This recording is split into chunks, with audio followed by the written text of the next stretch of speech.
ఖచ్చితంగా సంవత్సరం తిరిగే లోపల ఎవరు అడ్డుపడ్డా, ఎన్ని అభ్యంతరాలు పెట్టినా, ఎన్ని ఆటంకాలు కలిగించాలనుకున్నా ఖచ్చితంగా 2 లక్షల ఖాళీలను భర్తీ చేసే బాధ్యత మా ప్రభుత్వం తీసుకుంటుందని మీ ద్వారా నిరుద్యోగ యువకులకు నేను భరోసా ఇస్తున్నా.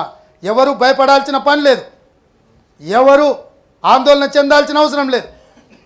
ఆ ప్రభుత్వం ఏది జరిగినా మా గొప్పతనం అంటారు. మొన్న ఒక ఆయన నాకు కలిసినప్పుడు చెప్తున్నాడు, అన్న తెలంగాణ వచ్చినప్పుడు 10 ఏళ్ళ పిల్లగాడు ఉండే, ఇప్పుడు వాడు 20 ఏళ్ళు అయిండు, మీసాలు వచ్చినాయి. ఒకవేళ వాళ్ళకి తెలిసి మీసాలు కూడా మా వల్లనే వచ్చినాయన్న ప్రభుత్వంలో ఉన్న వాళ్ళు చెప్పేటట్టున్నారు అని అంటున్నారు. కాబట్టి సమాజంలో కొన్ని పరిణామాలు, కొంత అభివృద్ధి, సామాజిక చైతన్యం కాలక్రమేణా ఆటోమేటిక్గా కొన్ని వస్తాయి. సో వాటిని కూడా గొప్పతనాలను తమ ఖాతాలో రాసుకోవాలనే ప్రయత్నం నుంచి బయటపడి ఈ ప్రభుత్వము ప్రజల కోసము, నిరుద్యోగ యువకుల కోసము ఒక స్పష్టమైన ప్రణాళికతో ముందుకు వచ్చినప్పుడు సహకరించి దీన్ని ముందుకు తీసుకెళ్లడానికి సహేతుకంగా సూచనలు చేయాలని ప్రధాన ప్రతిపక్షానికి నేను సూచన చేస్తున్నా అధ్యక్ష. అదేవిధంగా అధ్యక్ష, ఈరోజు మహిళలు, ఈ రాష్ట్రంలో ఉన్న పరిస్థితులు మీకు తెలుసు, రాష్ట్రంలో జరుగుతున్న పరిణామాలు మీకు తెలుసు.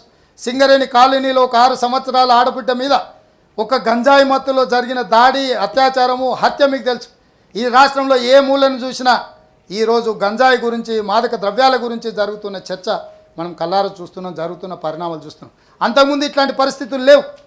పంజాబ్లో మనం ఒక సినిమా ఉడతా పంజాబ్ చూడడమే కాకుండా పంజాబ్లోనే ప్రత్యక్షంగా చూసి వచ్చిన. ఈరోజు అక్కడ గ్రామాలలో పేదవాళ్ళు తల్లి, భార్య, భర్తనో కొడుకో మాదక ద్రవ్యాల బారిన పడి బానిసగా మారితే వాళ్ళ బాధ చూడలేక, మాన్పించలేక కూలి పనులు చేసి సంపాదించిన సంపాదనలో సగం వాళ్ళ కోసం డ్రగ్స్ కొనిచ్చే పరిస్థితి ఈరోజు పంజాబ్ రాష్ట్రంలో మన కళ్ళ ముందు కనిపిస్తుంది అధ్యక్ష. ఇట్లాంటి పరిణామాలు చూసిన తర్వాత నిజంగానే యువతను ఉద్యోగ ఉపాధి అవకాశాలు లేక ఇట్లాంటి అలవాట్లకు బానిసలు కాకుండా, ఈ పర్యవసనాలు జరగకుండా మా ప్రభుత్వం ఒక కఠినమైన నిర్ణయం తీసుకొని డ్రగ్స్ను పూర్తిగా నిషేధించి పదమే వినొద్దు, మేము తగ్గిస్తామంటలేం, మేము నిషేధిస్తామని చెప్పినాం. ఈ విషయంలో ఆనాటి ప్రభుత్వము, ఈనాటి ప్రతిపక్షము బేసిజాలు లేకుండా ముందుకొచ్చి ఎస్ మేము కూడా మీతో పాటు ఉన్నాం.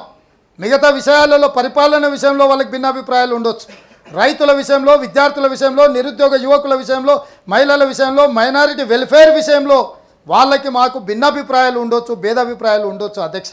కానీ నేను అడుగుతున్న అధ్యక్ష మీ ద్వారా ప్రధాన ప్రతిపక్షాన్ని, డ్రగ్స్ విషయంలో మేము తీసుకుంటున్న కఠినమైన నిర్ణయాలను ఎందుకు వారు మనస్ఫూర్తిగా అభినందించి ముందుకు వచ్చి సహకరిస్తామని ఎందుకు ఈ సభ్యులు మాట్లాడడం లేదు?